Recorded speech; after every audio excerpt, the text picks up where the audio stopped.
Kalau saya nggak bisa klarifikasi, kamu bawa saya kantor polisi gitu. Ya mungkin ini koperasi nggak main-main ini, Mas. Koperasi izinnya langsung dari kementerian. Stop. Tahan aja emosinya. Saya takut itu nunjuk saya. Abang itu pasti ditipu. Ada apanya ini? Nah, ini harus dibuka loh, Bang. Iya, ini harus klarifikasi.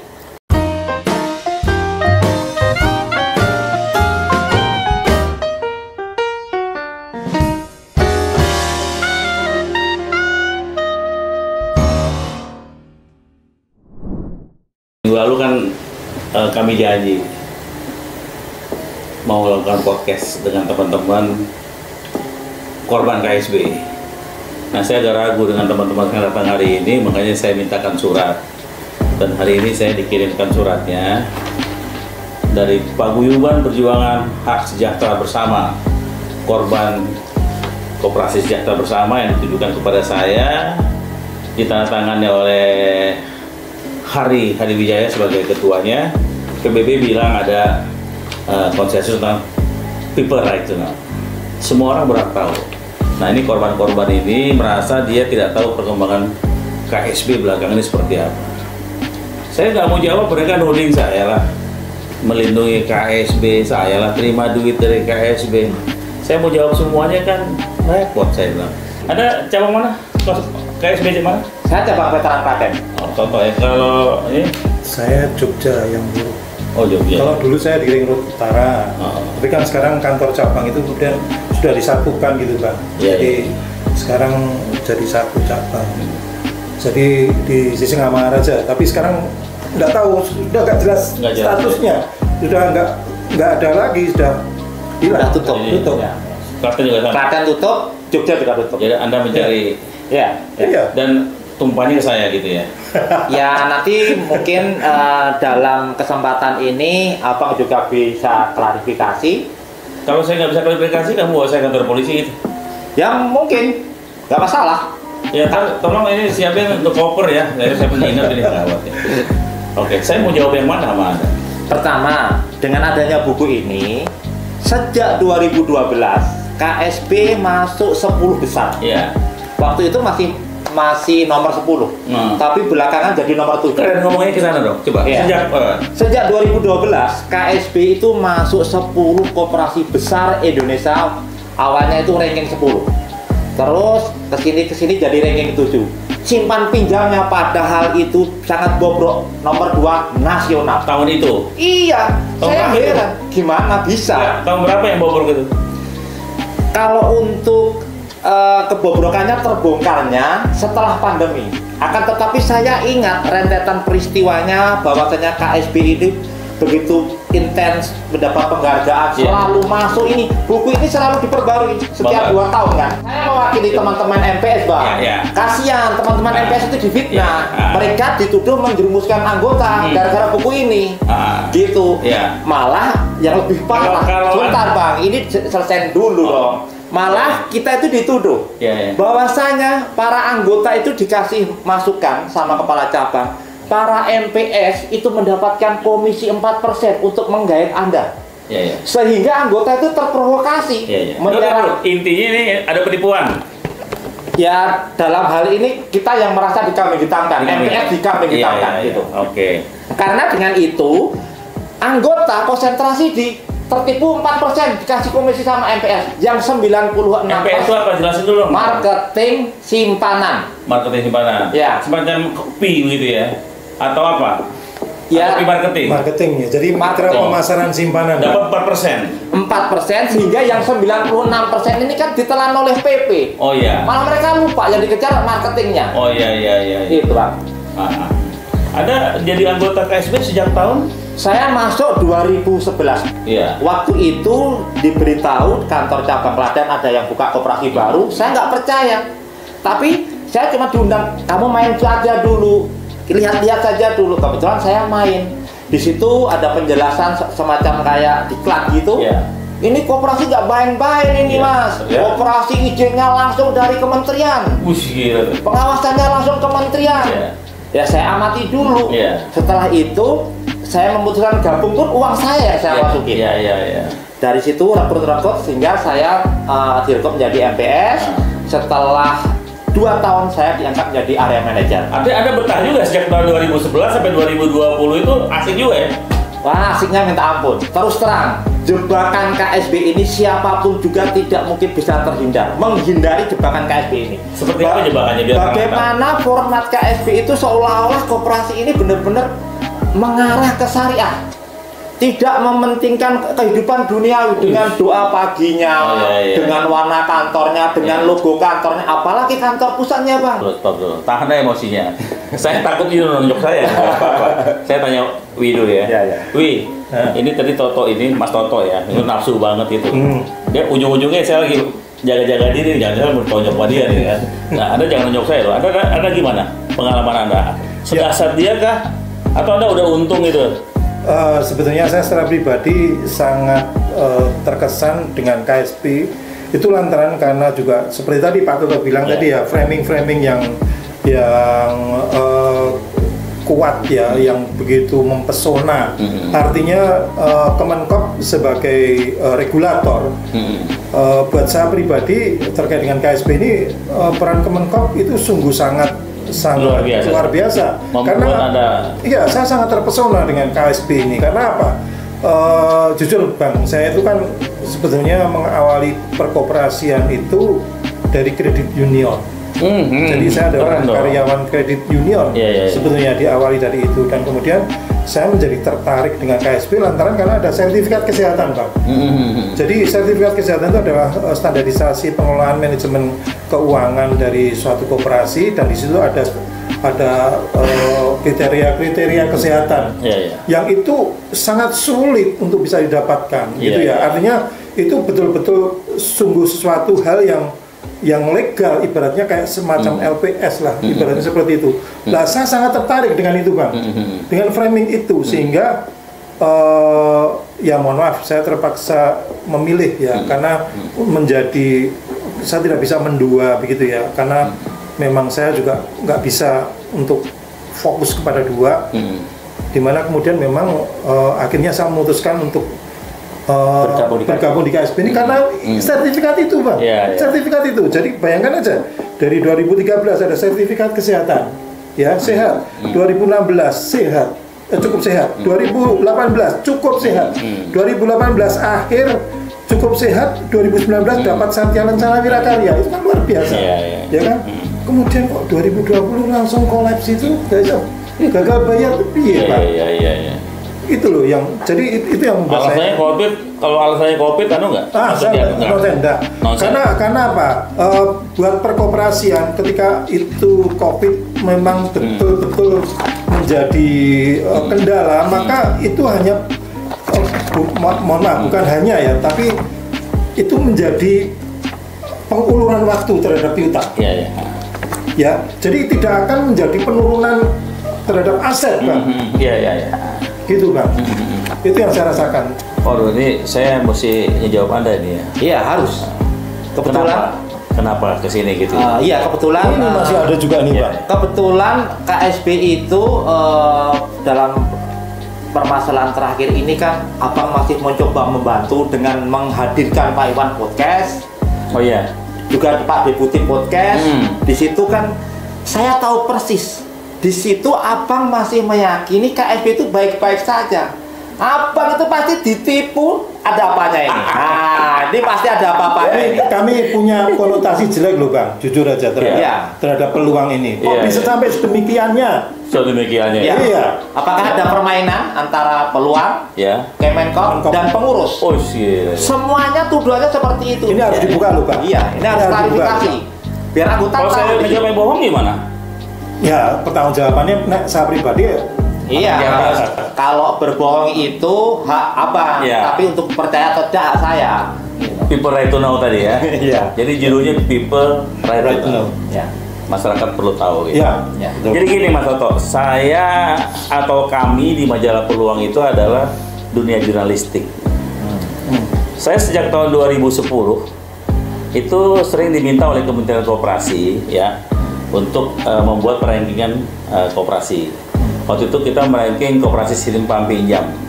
Jadi kita kasih penghargaan KSP dengan peningkatan anggota terbanyak, KSP dengan manajemen keuangan terbaik. Nah, kita lakukan semua itu. Anda marah kenapa pada tahun 2021 dia masih ada? Ya. Iya kan? Pada tahun 2021 kami melakukan penilaian itu pada tahun 2019. Ya, saya stop dulu. Ini bukti ya. Ya. Ini buku tahun cetak tahun 2021 KSB masih nomor 1 dengan aset 3,1 T. Ya. Berarti untuk kesekian kalinya korban kebohongan KSB. Ya. Ini pimpinan redaksi Peluang aja dibohongi, ditipu sejak 2012 nggak tahu. Ya. Oke, ini penilaian yang tadi saya katakan 2021. Tapi kalau Anda baca di sini, di pengantar saya ada sini, mengapa dia? Di sini ada nih penilaiannya dimulai berdasarkan tahun buku atau buku RAT tahun 2019. Ya. Sampai situ, itu dulu. Ya. Nah, ini semua udah ada di sini. Buku ini udah ada. Buku ini juga ya memang cetak ulang sih, banyak yang penasaran memang. Tapi penilaiannya 2019. Pada tahun 2021, menterinya baru, kami akan membuat oleh-oleh kepada menteri baru tentang 100 besar koperasi Indonesia. Dalam penilaian kami semua, sama. Waktu itu 7 yang menilai kami nggak tanggung-tanggung. Menilai buku ini. Mulai dari Ikopin, maksudnya orang Ikopin, bukan Ikopinnya. Kementerian Koperasi, deputinya langsung ikut menilai. Bahkan waktu itu dari pengamat koperasi, mereka juga bertanya kepada saya, apakah Anda melakukan penelitian di lapangan? Sebagian besar saya lakukan penelitian di lapangan, sebagian besar di Kementerian Koperasi. Jadi yang saya masukkan sebagai koperasi-koperasi besar itu berdasarkan buku RAT. Yang terakhir kalau terbitnya tahun 2021 itu tahun bukunya 2019. Sampai itu belum COVID, tidak ada masalah. Walaupun Mas Toto, Mas Wi di dalam Anda udah kebat-kebit nih kan, punya masalah. Kami orang luar kan nggak bisa tahu banyak. Lagi pula, saya ingin mengatakan sama Anda, kita tidak bisa melakukan justifikasi sepanjang orang itu benar, datanya benar, kan kami susah juga menolak. Tunggu dulu sebentar. Saya ingin katakan seperti itu. Itu juga sama di penilaian kami, ini gimana? Ya kalau berdasarkan tahun 2019, saya bagus, kenapa tidak? Oke, kita tampilkan saja. Tapi kita nggak tahu, setahun, waktu itu tahun 2021, COVID merajalela, kemudian KSPSB sulit bayar, saya harus bertanggung jawab lah. Saya juga anggota juga kan, tapi saya harus mengamankan kepastiannya. Apakah ini benar? Makanya Iwan saya panggil kemari. Dan Iwan bilang nggak ada masalah, bahkan akan rebound and rebound. Saya masih was-was, takut juga. Saya panggil yang mewakili pemerintah, yaitu Satgas yang diwakili ke PKPU. Nah, dia juga mengatakan sini nggak ada masalah, bahkan kami sudah berhasil meyakinkan supaya tidak dilakukan kepailitan. Karena kalau dia pilot, maka anggota semua akan lari. Nah, di sini saya bersama teman-teman saya juga menghadap Satgas. Ya. Di sana kalau bertemu dengan kita anggota, Satgas bilangnya begini. Mereka mengakui lah, ini murni kesalahan kementerian yang lalu. Kita cuma kebagian nyuci piring yang kotor, kita juga nggak mau. Kalau Satgas sudah bilang seperti ini, otomatis bakal nggak ada penyelesaian. Apalagi untuk mengupayakan tidak agar dana anggota bisa kembali dilarang pilot. Kenyataannya dengan tidak ada pilot 4 tahun juga nggak dibayar, kerugiannya sekarang double, imaterial dan material. Jadi kasihan anggota bang. Jadi Satgas sama Anda bisa bocorin begitu bahwa dia Iya. Kalau sudah seperti itu, makanya kemarin saya bikin juga berita kecil-kecilan bahwasanya Pak Deputi telah membubarkan Satgas. Saya tanyain, Satgas dibubarkan, hasilnya apa? Yang ditemuin apa? Ceritakan ke masyarakat. Tahu-tahu dibubarkan, nggak ketahuan kerjanya ngapain gitu loh. People right to know. Iya. Anda nggak dikasih hak untuk tahu. Enggak. Oh gitu. Iya, maksudnya Anda kan nggak dikasih tahu. Iya, nggak ada. PBB marah itu. Iya. Kan people right to know. Tema kita hari ini kan people right to know. Anggota KSB yang jadi korban ini people untuk harus tahu. Tadi udah Satgasnya disuruh nyuci piring, ketika Anda menjadi pembenaran juga tidak ada. Itu kan ada orang-orang dari Kementerian Koperasi. Apa dia? Anda udah ketemu siapa-siapa aja misalkan? Apakah mereka memberikan pencerahan? Pak, kalau kementerian itu tanya ini Pak Win. Gimana? Kita nggak kehitung kita. Sabar, jangan marah-marah begitu dong. Saya dan teman-teman itu sudah ke sana berkali-kali. Kita sudah menyampaikan data-data dan kita sudah menyampaikan pelanggaran dari pengurus, ya. Tapi di sana mereka tetap kekeh terhadap apa yang mereka prinsip yang mereka pegang sendiri. Bahwa mereka juga mendapatkan info-info dari pengurus. Jadi mereka ketika kita mau adu data begitu, mereka tidak mau terbuka. Ujung-ujungnya ya itu kan pendapat Anda. Oh iya, itu loh. Ya. Kalau Anda tidak puas, silakan nuntut ke hukum ya. Anehnya begini Bang. Yang namanya Kemenkop itu udah berkali-kali dibohongin oleh pengurus. Oh gitu. Dengan melaporkan awalnya itu mengumumkan anggota sudah dibayar 50%. Oh, Kemenkop korban juga nih maksudnya? Ya, terus diralat, ya kan? Terus segala sesuatunya kita sudah informasikan. Tetapi mereka itu saya heran. Kok masih mau percaya kepada pihak-pihak yang dalam hal ini pengurus yang sering bohong? Ingin saya tekankan, kenapa permasalahan KSB bisa berlarut-larut sampai 4 tahun, hampir 5 tahun ini tidak terselesaikan? Tapi saya pengen Anda itu gini, saya pengen Anda bisa tidur tenang dengan saya. Bukan tidur bareng saya, maksudnya tentang saya gitu. Tadi Anda sangat tegas sekali, tapi saya maklum lah Anda lagi emosi. Anda dibayar berapa, Anda makan berapa, itu sebenarnya bukan Anda aja nuduh saya seperti itu gitu. Tapi saya selalu bilang, ya datang aja ke kantor saya jelaskan. Yang datang ke kantor saya bukan hanya Anda. Dulu ada kelompok orang ini datang semua minta podcast. Cuman saya bilang yang mau podcast harus lampirkan suratnya biar saya tahu Anda siapa gitu. Yang lain nggak mau podcast, harus kelompok siapapun. Tapi Mas Toto biar Anda paham, sejak tahun 2012 saya mengenal KSB, ya. Saya nggak enak juga bilang bahwa saya tidak pernah menerima apa-apa, kan bohong kan? Ya bohong juga. Pasti Anda bilang bohong.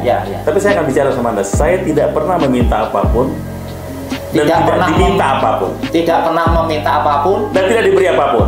Tidak diberi apapun juga. Secara pribadi Irsyad Muchtar. Berarti kalau Bang Irsyad sudah tidak pernah dikasih apa-apa, tidak pernah minta apa-apa, sekarang berarti bisa membantu korban dengan menjelaskan secara detail permasalahan. Itu tadi belum titik bahwa saya tidak pernah meminta apapun dan saya tidak diberi apapun, tapi kan mereka membeli majalah kita karena mereka mau pemasaran. Terus yang saya tanyakan Bang, di majalah Peluang beberapa edisi itu kan memuat tentang KSB yang isinya bombastis semua. Ya. Itu Abang tinggal dapat dari pengurus untuk tinggal muat atau emang apa yang tulis sendiri? Itu advertorial. Mereka kirimkan beritanya. Jadi di majalah Peluang itu ada berita yang wartawan kita ke lapangan membuat analisis. Tapi karena advertorial, nah kami advertorial itu kan iklan, duit juga kan, mereka bayar untuk itu. Nah kita muat aja. Nah kami hanya mengedit sepanjang tidak bersinggungan dengan sara, tidak bersinggungan dengan fitnah, tidak menyebut orang tertentu dan angka yang tidak relevan. Misalkan angka ini saya kira nggak benar, tapi kan Win tahu tadi kan angkanya begitu hebat dia memainkannya kan, apalagi saya yang awam kan. Nah, angka sekian, keuntungan sekian, saya tulis. Nah, misalnya disclaimernya ya hak mereka. Saya berani saja karena kalau suatu ketika pada hari itu misalkan ada yang menuntut angka ini, tinggal datang ke KSB. Benar nggak ada begitu? Nggak 1-2 yang menanyakan itu, saya lempar ke KSBSB. Tapi teman-teman, sebenarnya ini negara kita kan Konoha nih. Kalau bilang kayak saya tadi, Anda nggak percaya juga ya. Tapi itulah yang sebenarnya yang kami lakukan di majalah Peluang. Kami selalu membela dengan tanda petik lagi koperasi-koperasi yang dibully.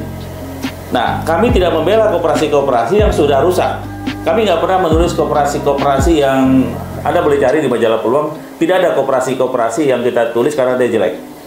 Udah jelek kita tulis nggak? Kita bela nggak? Nah, KSB kan sebelumnya kita tulis memang bagus, tapi koperasi gagal bayar kita nggak mau nulis, sebenarnya kami nggak kenal juga dan nggak pernah ada ekspos tentang mereka. Nah, itu yang kita lakukan. Makanya di majalah Peluang itu tidak hanya KSB, misalkan kami mengangkat satu koperasi jauh di pedalaman di NTT sana, mereka bagus. Saya juga dikasih tahu ini suatu ketika nggak jadi bom waktu. Semuanya juga nggak jadi bom waktu, tapi kalau Anda tidak mau jalan, bagaimana koperasi itu mau bagus? Nah, tujuan kami hidangkan ini 100 koperasi besar, bukan terbaik. Koperasi besar, ada 300 di dalamnya koperasi besar ini. Ya, ada 300, cuman yang saya tampilkan, saya rankingkan 100. Data kami punya 800 koperasi besar dengan aset paling rendah 10 miliar. Ya, yang 800 itu 10 miliar. Nah, kita ada sekitar 400 dengan aset sekitar 30 sampai 40 miliar. Dan yang di atas 100 miliar itu ada sekitar 180-an koperasi. Nah, sekarang gini Bang, kalau menurut Abang, ini siapa yang harus bertanggung jawab? Karena KSB itu sendiri 3 menteri berhasil ditipu. Kalau menteri 3 dekade aja bisa ditipu, apalagi masyarakat kecil. Kelas mereka itu udah profesor, doktor. Kalau kita cuma masyarakat lulusan SD, sekarang kita yang disalahkan anggota betapa bodohnya mau nyimpen dananya di KSB. Sedangkan di KSB sendiri ada akutin, sedangkan di KSB sendiri ada akuntan publik. Yang mana saya sebut saja Eri Murni, karena tekanan moral sampai dia meninggal. Kalau semua bisa dikondisikan seperti ini, semua cuci tangan, kita pun sekarang proses hukum juga tidak berjalan semestinya. Nah ini terus bagaimana kita mencari keadilan? Pertama, gimana Pak? Pertama, orang KSB mesti kompak. Korban KSB mesti kompak. Nah itu juga susah Bang. Ya kalau susah ya nggak usah ngomong, kita buat aja. Gini Bang. Oke, tunggu dulu. Ini normatifnya. Anda boleh tidak susah. Saya dulu. Saya kasih tahu supaya penyelesaiannya benar ya. Pertama, orang KSB kompak. Pertama itu. Nah, kedua, yang bertanggung jawab terhadap semua ini ya, yang paling besar tanggung jawabnya adalah pemerintah. Pemerintah itu pemerintah Indonesia, bukan Kementerian Koperasi.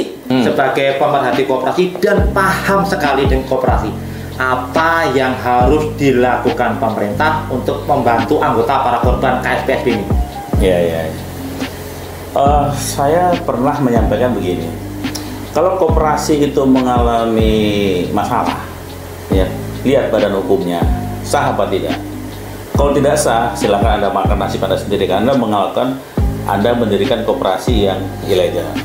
Tapi kalau badan hukumnya ada di pemerintah, makanya pemerintah perlu kita pertanyakan bagaimana dia mengeluarkan badan hukum ini. Oke lah, pemerintah melakukan badan hukum, tetapi terjadi kecelakaan. Kayak kasus KSB macet, ya, kan bukan pengurus nakal kan? Bukan pengurus nakal bisa juga gitu. Pandemi juga bisa. Mestinya pemerintah itu, saya berkali-kali mengatakan, kenapa nggak di bailout? Bailout kan? Ya, bailout aja KSB itu. Loh, bagaimana jalurnya? Setuju sekali. Enggak, waktu itu bagaimana jalurnya? Sepanjang pemerintah punya niat, bisa aja kok. Sebenarnya gini Pak. Ya. Tunggu dulu, ya.